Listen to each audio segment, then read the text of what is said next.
हिरण्यबाहवे हिरण्यवर्णाय हिरण्यरूपाय हिरण्यपतये अम्बिकापतये उमापतये पशुपतये नमो नमः।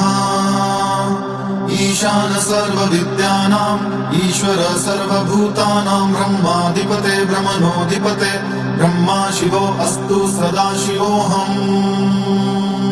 तत्पुरुषाय विद्महे वाग्विशुद्धाय धीमहि तन्नो शिव प्रचोदयात्। महादेवाय विद्महे रुद्रमूर्तये धीमहि तन्नो शिव प्रचोदयात्। नमस्ते अस्तु भगवन् विश्वेश्वराय महादेवाय त्र्यम्बकाय त्रिपुरान्तकाय त्रिकाग्निकालाय कालाग्निरुद्राय नीलकण्ठाय मृत्युञ्जयाय सर्वेश्वराय सदाशिवाय श्रीमन्महादेवाय नमः। श्रीमन्महादेवाय नमः।